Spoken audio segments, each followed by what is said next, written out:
दिल्ली के मालवीय नगर अग्निकांड पर रेखा सरकार सख्त नजर आ रही है। दिल्ली सचिवालय में सीएम रेखा गुप्ता करेंगी हाई लेवल बैठक।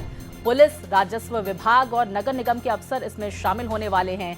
डीडीए, जल बोर्ड, फायर विभाग के अफसर भी इसमें मौजूद रहेंगे।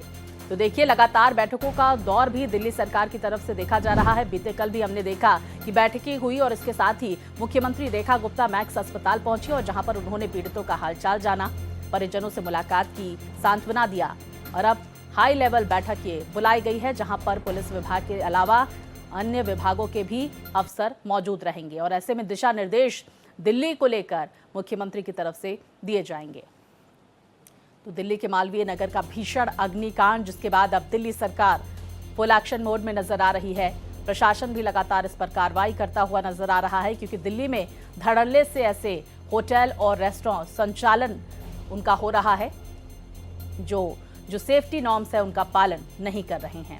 तो दिल्ली के मालवीय नगर अग्निकांड से प्रभावित मैक्स हॉस्पिटल में फिलहाल कुल 15 मरीज भर्ती हैं। इनमें 13 विदेशी मरीज हैं। वर्तमान में 6 मरीज वेंटिलेटर पर हैं। वेंटिलेटर पर रखे गए सभी मरीजों की हालत में सुधार दिख रहा है और वो स्थिर हैं।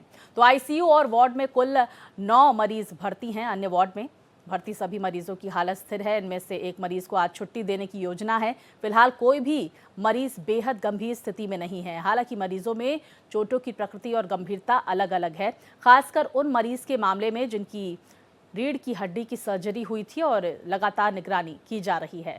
तो देखिए, मैक्स हॉस्पिटल की तरफ से ये मेडिकल अपडेट दिया गया है। विस्तार से जानकारियों के साथ मेरे सहयोगी देवनाथ हमारे साथ जुड़ गए हैं। देवनाथ, क्या जानकारी मरीजों की कंडीशन को लेकर? दूसरी तरफ दिल्ली सरकार इस पूरे मामले में एक्शन मोड में नजर आ रही है। देखिए स्वाति, बैठकों का दौर शुरू हो गया है, लेकिन इसके पहले जो तस्वीर है वो इस कदर है कि आपको आज भी जब मैं इस मालवीय नगर में हूं तो आप देख सकते हैं कि किस तरीके की यहां तस्वीर है।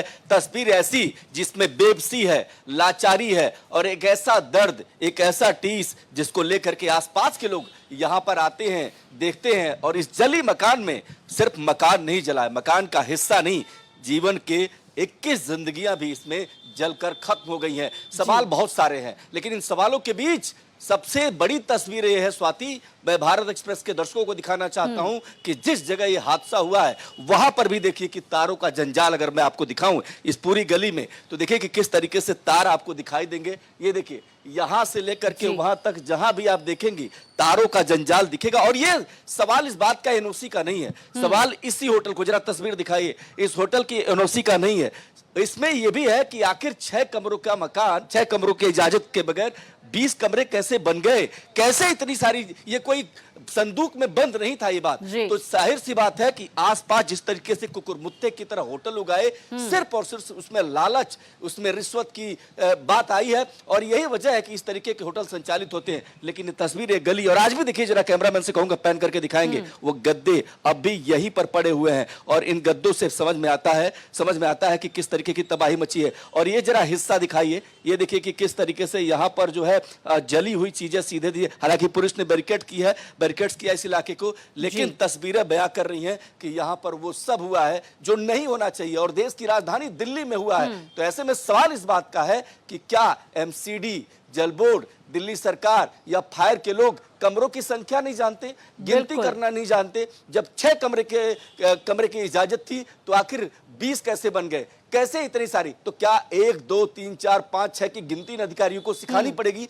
ये सवाल। और दूसरा ये कि क्या रिश्वत इतनी बड़ी हो गई है? बिल्कुल देवनाथ, आपने बहुत महत्वपूर्ण बात कही। सिस्टम में बैठे जो लापरवाह और भ्रष्टाचार अधिकारी हैं, उनकी वजह से 21 जिंदगियां हमारे बीच नहीं हैं। देवनाथ, आप लगातार रियलिटी चेक भी कर रहे हैं और अब दिल्ली सरकार इस पर एक्शन लेने के मोड में भी नजर आ रही है। फायर सेफ्टी नॉर्म्स, इसके साथ ही जो तमाम सेफ्टी प्रोटोकॉल्स होते हैं, ऐसे बहुत सारे होटल्स हैं, बहुत सारे एयरबीएनबी हैं जहां पर पूरी तरह से फॉलो नहीं किए जाते। अब इन पर क्या एक्शन होगा? दूसरी तरफ हमने ये भी देखा कि लवकेश को कल वहां पर कोर्ट में पेश किया गया, 4 दिन की रिमांड भी मिली है और जय और राकेश मिश्रा का नाम सामने निकल कर आ रहा है। इनकी गिरफ्तारी को लेकर क्या अपडेट सामने आ रही है? कहां एक्शन और कहां के रहने वाले ये बताए जा रहे हैं, दिल्ली के किस इलाके के?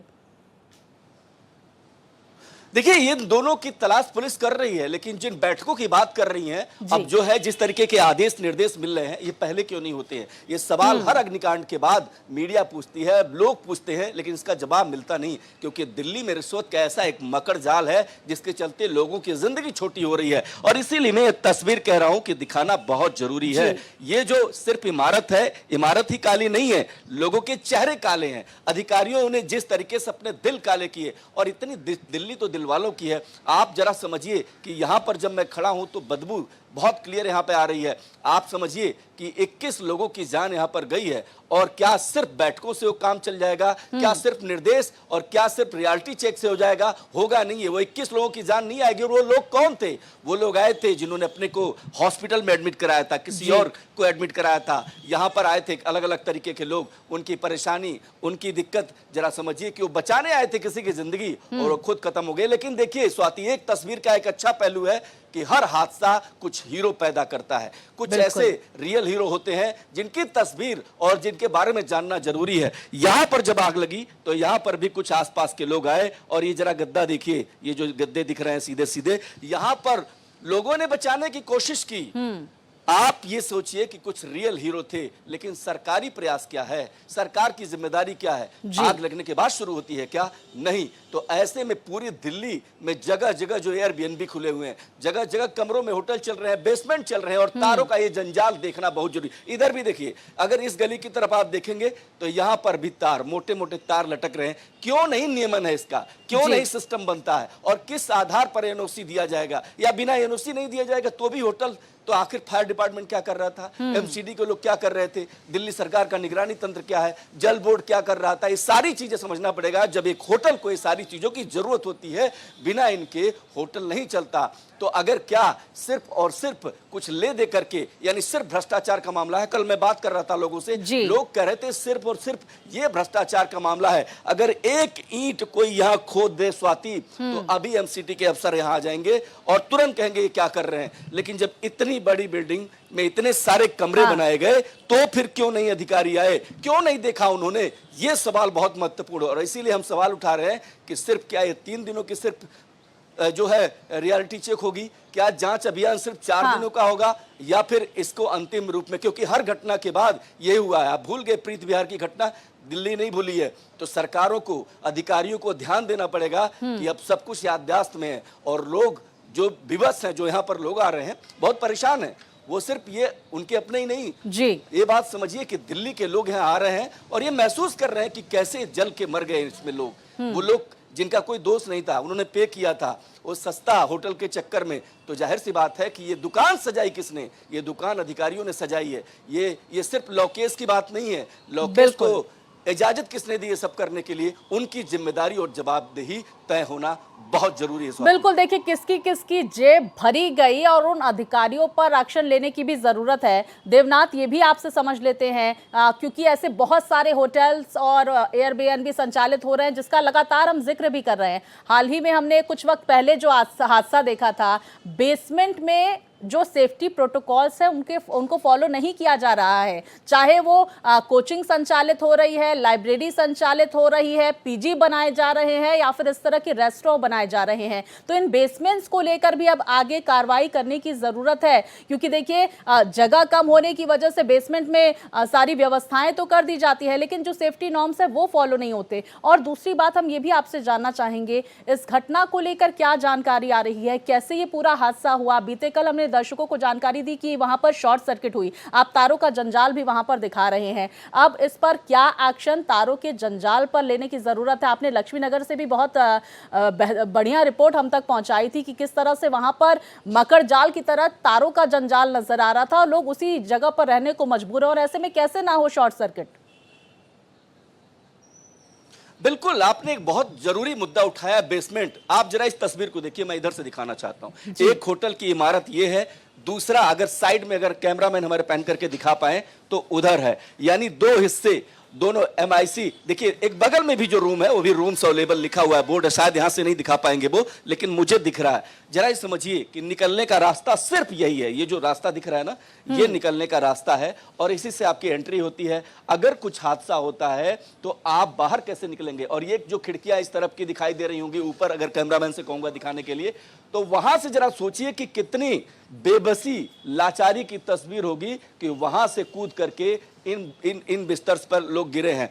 उसके बाद और अगर आप देखेंगे तो बेसमेंट एक ऐसी चीज है यहां पर, और ये भी देखिए, जरा इस गली को भी पूरा देख लीजिए। गली ठीक है, लेकिन ऊपर तारों का जंजाल, तो जाहिर सी बात है बेसमेंट कैसे खुद रहे हैं, बेसमेंट के अंदर वो एक्टिविटी कैसे हो रही है, जहां से निकलने का कोई रास्ता नहीं है उसमें कैसे एक्टिविटी हो। राजेंद्र नगर की वो घटना शायद किसी ने भूला नहीं होगा जिसमें छात्र डूब करके मर गए थे। आप जरा समझिए उसके बाद क्या हुआ था, कितना हो हल्ला मचा था, लेकिन तस्वीर 10 की 10 बिल्कुल 10 की 10 है। और देवनाथ, जब लवकेश की तरफ से जवाब दिया गया पुलिस पूछताछ में, तो उसने कहा कि उसके एक पार्टनर ने जो प्रबंधन कर रहा था इस होटल का, वो कहता है दिल्ली में सब चलता है। तो क्या सच में दिल्ली में इस तरह की चीज चलेगी? अब जब सरकारें बैठकें कर रही हैं तो क्या अब एक्शन लिया जाता है, ये भी देखना महत्वपूर्ण होगा। देवनाथ, बहुत शुक्रिया जानकारियां और तस्वीरें हमारे दर्शकों तक पहुंचाने के लिए।